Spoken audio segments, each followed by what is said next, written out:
كل سير وفي سفر هماني هلا ماهن ما الأبس والسفر صلاة الذي في كل سير وفي سفر هماني هلا ماهن ما الأبس والسفر صلاة الذي في كل سير وفي سفر gaaw leen gaaw abonné si Khidma 28 TV def leen Khidma 28 TV bu ngeen pari bës leen cloche bi ngeen mën a am 24 heures sur 24 lépp luy information tukkeeku si bile chaîne bu mag si Touba di liggéeyal Serigne Touba Khidma 28 TV ak sa chaîne bi topp tànki Serigne bi. hamani hala mahin mal absa wa safar. Bonjour à tous les internautes qui nous regardent et qui nous écoutent. Nous sommes aujourd'hui au SAMU de Touba, ou plus précisément à l'antenne régionale du SAMU. Et nous sommes avec le médecin-chef du service, Dr Mamadou Moustapha Bodian. Nous allons commencer par demander à Mamadou Moustapha Bodian de se présenter et de dire un peu son cursus. Bonjour à tous. Moi, c'est Dr Mamadou Moustapha Bodian. Je suis diplômé en médecine à l'université Cheikh Anta Diop de Dakar. Je fais partie de la promotion sortante 2018. Donc, après ma sortie de la fac de médecine, j'ai immédiatement intégré les services hospitaliers. Donc, de fil en aiguille, ce qui m'a amené au SAMU de Dakar qui est l'antenne mère. Et après, on a eu un projet d'ouvrir une antenne régionale à Diourbel. C'est l'antenne de Touba. Donc après l'antenne de Saint-Louis et l'antenne de Kaolack, c'est l'antenne de Diourbel qui est la troisième antenne décentralisée. Toujours dans le cadre de décentraliser les activités du SAMU, qui est un service d'assistance médicale d'urgence.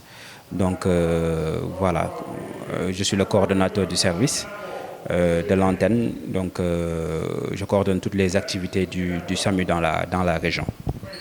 Merci docteur, je pense que vous avez bien décrit votre cursus.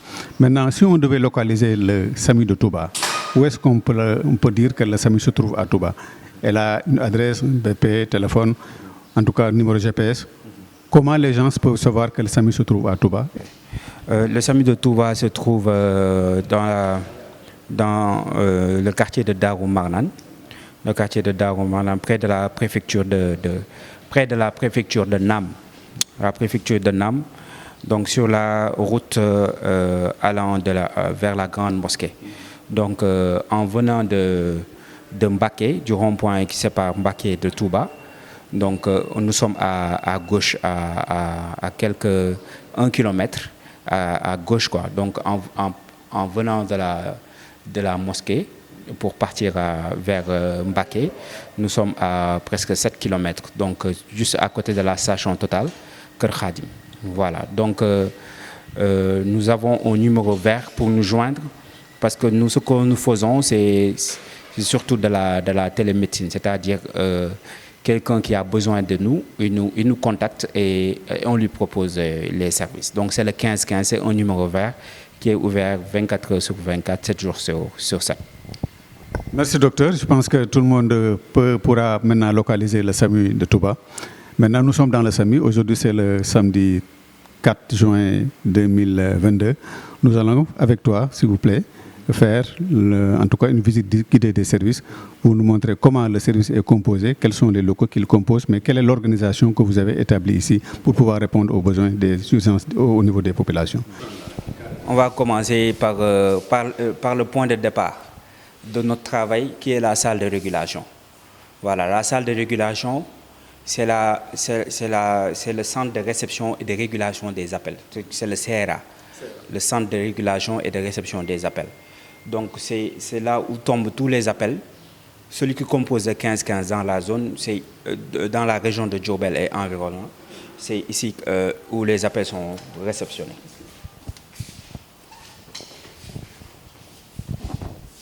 Donc, voilà la salle de régulation.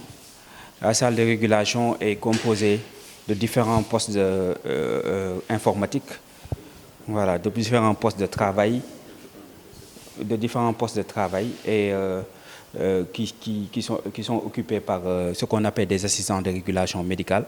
Les assistants de régulation médicale, leur rôle est c'est une écoute attentive, une écoute, c'est une veille, 24 heures sur 24, 7 jours sur 7. Donc, tout le temps, il y a un assistant de régulation médicale qui est sur place et qui recueille les appels. Parce que, comme nous le savons tous, une urgence ne prévient pas et chaque minute peut être, peut être fatale. Donc, il y a une équipe qui est là, voilà, composée d'une personne pour le moment, donc avec une rotation bien particulière, de telle sorte qu'il y ait au moins un assistant de régulation médicale qui puisse recueillir les appels. Voilà, c'est des permanences et des gardes. Donc, l'assistant de régulation médicale, son rôle à lui, c'est de... Venez. Son rôle à lui, voilà, comme là, il est en train de prendre un appel. C'est quelqu'un qui a sûrement contacté le 1515 voilà, qui est rentré dans le serveur. Donc, c'est la plateforme de réception des appels. Avec le casque qui est là, ce sont des appels téléphoniques, hein, comme tous les serveurs, donc qui sont interconnectés, hein, avec les autres antennes. C'est-à-dire, même si l'appel tombe au niveau de l'antenne de Dakar peut balancer secondairement pour venir. Voilà. Donc, il suffit juste de demander à la personne d'où il appelle. Donc, même si, par exemple, il coupe son poste pour bouger, pour peut-être aller vaquer à un besoin urgent et revenir, si l'appel tombe alors qu'il n'est pas sur place, l'appel va tomber sur une autre antenne. Donc, c'est l'autre antenne qui va secondairement balancer l'appel au niveau de Touba. Voilà. Donc, lui, c'est l'assistant de régulation médicale. Il prend toutes les filiations de la personne qui appelle. Voilà, d'où il appelle, voilà, le motif de son appel, voilà. Donc, les numéros s'affichent automatiquement. Les numéros s'affichent automatiquement là. Donc, on n'a pas besoin peut-être de reprendre le numéro. Donc, on a juste besoin d'identifier la personne qui appelle. Voilà, et pourquoi il appelle. Surtout le motif de l'appel, pourquoi il appelle. Voilà, donc bien souvent, ils appellent pour des urgences extrêmes, à la maison ou dans la rue, ou des urgences hospitalières qui nécessitent peut-être une évacuation secondairement. Donc voilà, après, lui, son travail est de réceptionner l'appel et de voir le niveau de gravité de l'appel. Si c'est un appel urgent, c'est-à-dire un appel vital avec un patient avec une détresse vitale qui a besoin de soins immédiats, il alerte automatiquement le médecin régulateur. Le poste du médecin régulateur est là juste derrière, donc c'est lui qui alerte. Voilà, et le médecin régulateur, secondairement, il déclenche une équipe. Il y aura toujours une équipe disponible qui est là, composée une équipe disponible qui est composée d'un médecin urgentiste, d'un infirmier urgentiste et d'un ambulancier. Donc il y a toujours une équipe qui est là, disponible, en plus du médecin régulateur, qui doit aller sur place au chevet de la victime ou au chevet du patient. Quand vous dites sur place, ça peut être au niveau de la voie publique, voilà. Il y a un accident, mais ça peut être aussi à domicile. Voilà, tout à fait. Donc là où on peut intervenir tant que l'équipe est disponible, c'est-à-dire tant que l'équipe n'est pas sur un autre théâtre, donc et qu'il s'agit d'une urgence vitale, on se doit de nous déplacer pour aller assurer la prise en charge de cette victime. On va peut-être parler des fréquences. Est-ce qu'il vous arrive de vous déplacer fréquemment au point que presque toutes les équipes soient sur le terrain? D'accord. Donc pour le moment, le flux des appels importants, parce qu'il faut quand même noter qu'il y a un grand flux d'appels malveillants. Voilà. Je vais poser cette question-là. Est-ce que vous avez des appels malveillants? Voilà, c'est ça. Il y a un grand flux d'appels malveillants. Les appels malveillants, en fait, ce sont des appels inutiles, en fait. C'est des personnes, bien souvent mal intentionnées, qui appellent pour juste s'amuser avec le serveur. Voilà, pour s'amuser avec le serveur, parce qu'ils savent que le serveur est gratuit. Tout à fait. Donc, ils appellent bien souvent et ils fatiguent plus souvent le personnel qui est là, notamment l'assistant des régulations médicales. Et le pire, en fait, dans tout ça, c'est que quand ils rentrent dans le serveur, ils bloquent l'accès au vrai appel. Ils bloquent l'accès au vrai appel, c'est-à-dire, en ce moment, si par exemple, lui, il prend un appel malveillant, alors qu'il y a un autre appel, voilà, et qui ne peut pas rentrer dans le serveur, ça pose problème. Donc voilà, donc le principal problème qui se pose ici dans notre secteur, c'est le problème des appels malveillants. Et vous n'avez aucun moyen de bloquer, il y a un moyen de bloquer, il y a le moyen de bloquer les numéros, mais le problème, s'il le fait, c'est que cette personne, le numéro ne pourra plus rentrer dans le serveur du SAMU. Même s'il a besoin d'une prochaine fois d'utiliser le SAMU. Que ce soit l'antenne de Dakar, Saint-Louis, là où il ne pourra plus rentrer dans le serveur. Voilà. S'ils appellent, ça doit être... La prochaine fois, quand ils auront une vraie urgence... Voilà, ils ne pourront plus rentrer. Donc, il arrive qu'ils bloquent les numéros. Quelquefois, c'est à contre-cœur. Mais bon, c'est pour faciliter en fait le travail et pour permettre aux vrais appels de rentrer.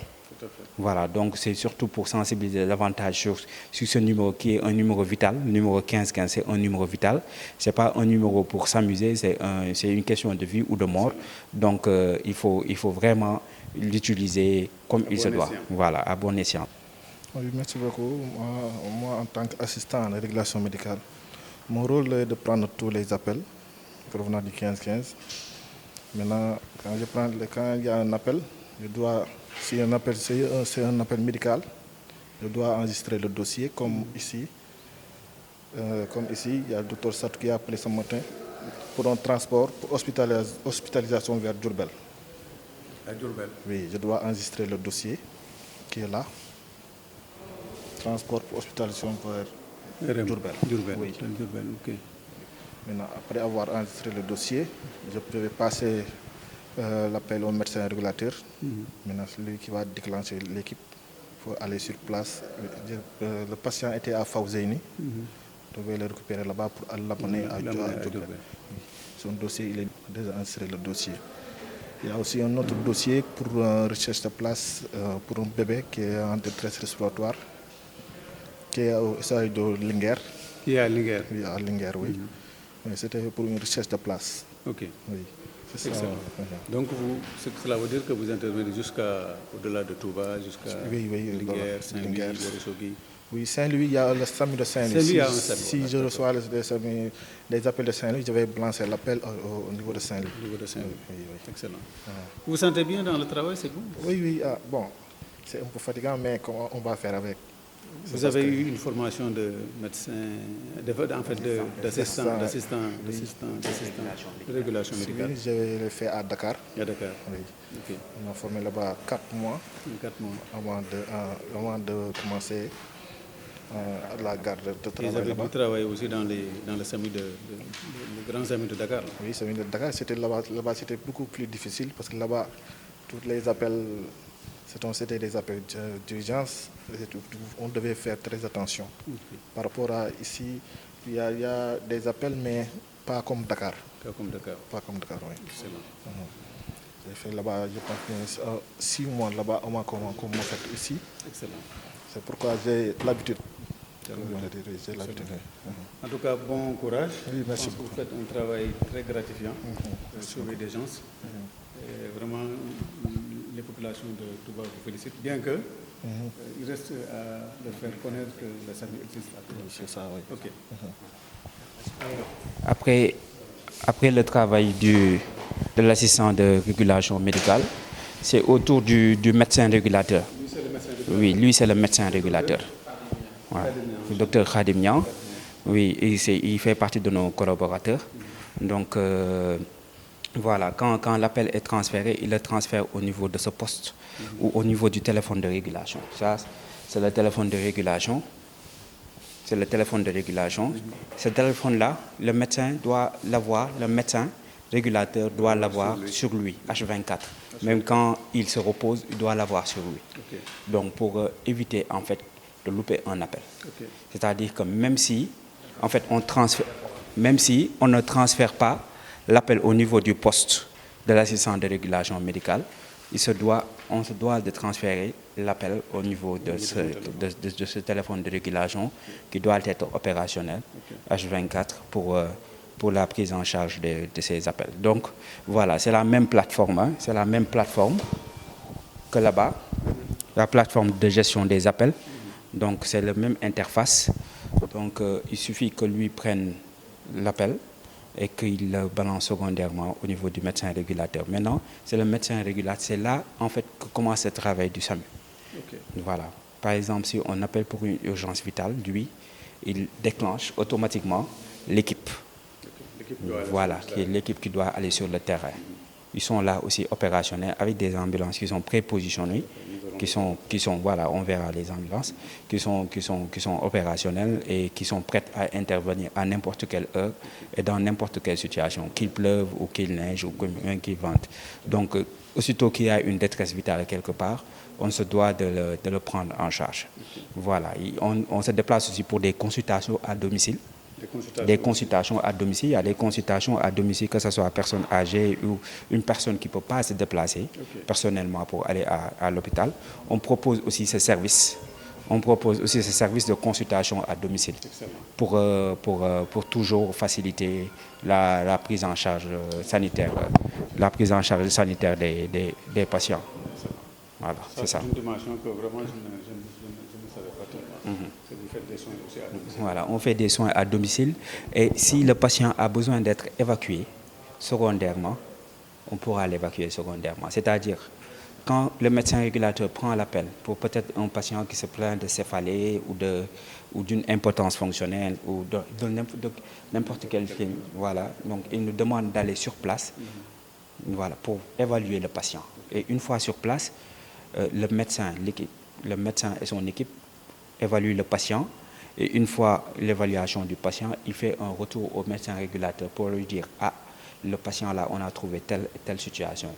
Moi qui suis sur place, je préconise de l'hospitaliser. » Est-ce que vous arrivez de faire des soins? Oui, vraiment. Il arrive de trouver peut-être des patients qui sont en état de choc, qui sont extrêmement déshydratés par exemple, ou des patients qui sont en arrêt cardio-respiratoire. Là, on est obligé de faire les soins jusqu'à stabilisation du patient avant de le transférer secondairement dans un hôpital. Maintenant, le transfert secondaire de l'hôpital, le transfert secondaire de l'hôpital, c'est en fait en fonction de la gravité. En fonction de la gravité en fait du patient. Voilà. Donc si on voit et on juge que ce patient est assez grave pour être secondairement hospitalisé, donc comme un accord, on va décider de l'évacuation et dans quelle structure, dans quel service. S'il faut qu'il aille en cardio, il va directement si c'est une patiente de la maternité, elle va directement en maternité. Si un patient de la chirurgie, on contacte les chirurgiens, ainsi de suite. Si on a même besoin d'une imagerie, on contacte les radiologues pour leur dire que il y a un patient, par exemple, qui présente un AVC et on aimerait faire un scanner cérébral pour pouvoir, après, secondairement, continuer la prise en charge. Donc, sur place, il vous arrive de communiquer avec les spécialistes des hôpitaux pour avoir la CAT. Tout à fait. Nous, on a le numéro de tout le personnel de santé du pays. Je ne veux même pas dire de la région seulement, uniquement. On a d'abord le personnel de la région, les hôpitaux et les centres de santé environnants, ainsi que les postes de santé, mais secondairement aussi des autres hôpitaux qui sont hors de la région. Voilà, c'est ça. صلاة الذي في كل سير وفي سفر هماني هلا ماهن ما الأبس والسفر صلاة الذي في كل سير وفي سفر هماني هلا ماهن ما الأبس والسفر